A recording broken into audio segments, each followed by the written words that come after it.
Malam terakhir tinggal 5 orang kami. Alhamdulillah tahun ini 4 saf laki-laki, 2 saf perempuan. Artinya ada peningkatan kesadaran beribadah masyarakat Kampung Lampu Kep semakin tinggi, semakin termotivasi sehingga mendekatkan diri kepada Allah, meningkatkan keimanan dan ketakwaan. Alhamdulillah. Dan ini semua terlaksana karena ada dukungan, karena ada sumbangan, donatur dari jamaah sekalian. Bahwa kita melaksanakan salat qiyamul lail itu ada kita berikan makan sahur. Ini semua dari jamaah untuk jamaah. Alhamdulillah dalam 1 bulan Ramadan ini Masjid Al-Ma'mur Kampung Lampu Kep terkumpul dana 46 juta lebih. 46 juta lebih terdiri dari isi celengan yang berjalan tiap waktu salat atau setiap malam tarawih, kemudian ditambah dari pribadi yang menyumbang untuk qiyamul lail dan juga untuk pelaksanaan puasa bersama. Alhamdulillah sudah terlaksana dengan baik. Kemudian kami atas nama pengurus BKM mengucapkan terima kasih dan mendoakan semoga sumbangan dari Bapak Ibu jemaah sekalian mendapat pahala di sisi Allah Subhanahu wa taala dan dilipat gandakan menjadi penghalang azab kubur bila kita meninggal dan menjadi teman kita di akhirat nanti mengantarkan kita ke surganya Allah Subhanahu wa taala. Amin ya rabbal alamin.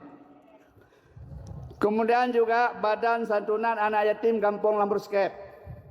Ini sudah rutin kita lakukan setiap menjelang Ramadan, bahwa Badan Penyantunan Anak Yatim telah menyalurkan bantuannya, santunannya kepada 64 anak yatim sebesar Rp700.000 per jiwa. Mudah-mudahan ini juga menjadi biaya untuk awal tahun baru. Untuk tahun baru yang mau masuk sekolah, yang mau naik kelas, mudah-mudahan berguna dan bermanfaat.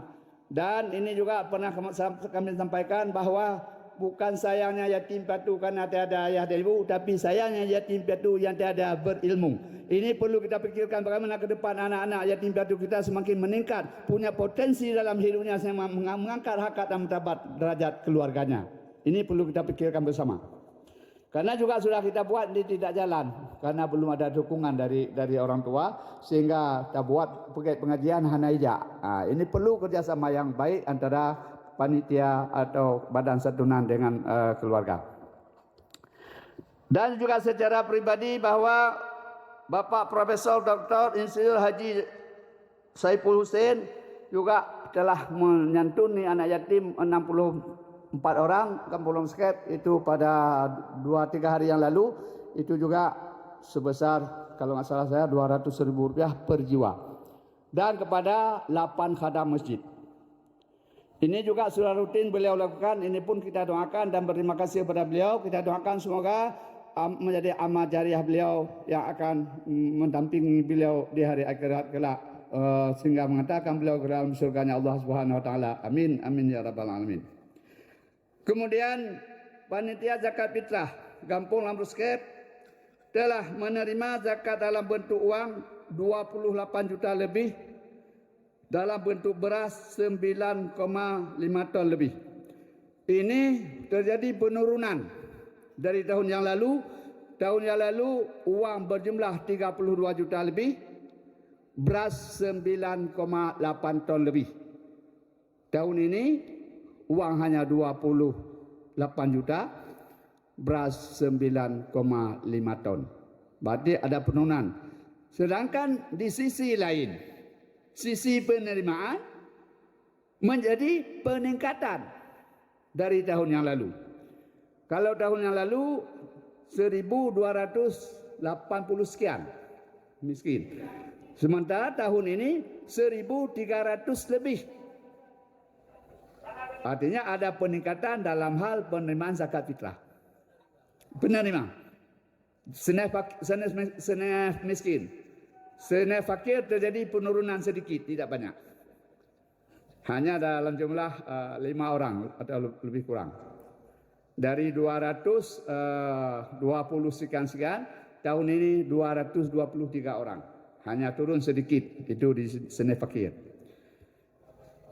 Ini pun juga kami berterima kasih kepada masyarakat yang telah melaksanakan kewajibannya sesuai dengan jadwal yang telah kita tetapkan, sehingga walaupun ada tadi malam juga termasuk tadi pagi masih ada warga kita yang membayar zakat fitrah, itu tetap kita laksanakan menjadi ibadahnya, karena apabila dibayar setelah salat ini nanti menjadi sedekah biasa.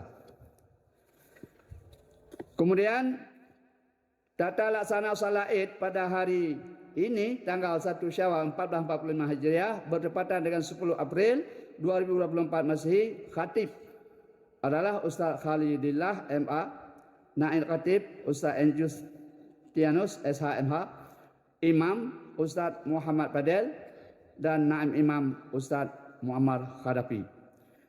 Adapun tata cara pelaksanaan salat dan niat salat Id, nanti apabila imam sudah takbir, kita takbir dan membaca doa iftitah, kemudian ada takbir intikal, itu 7 kali. Kemudian kita membaca subhanallah walhamdulillah wala ilaha illallah Allahu akbar. Itu 7 kali. Sedangkan di rakaat yang kedua ada 5 kali. Setelah bangkit langsung Allahu akbar, kita baca subhanallah walhamdulillah wala ilaha illallah Allahu akbar, itu 5 kali. Seandainya, yang namanya manusia, seandainya imam lupa takbir intikal tadi, maka jangan menjadi persoalan. Itu karena hukumnya sunat, salat kita tetap sah. Lebih itu karena suikut, hai imam ulang sembahyang pakon mana takbir. Berkaru dan yang masalah takbir. Jadi ini perlu kita pahami, karena ada terjadi di masyarakat bahwa ketika imam lupa membawa takbir intikal, maka terjadi persoalan polemik di masyarakat. Ini perlu kita sampaikan bahwa salat kita tetap sah karena hukumnya itu sunat.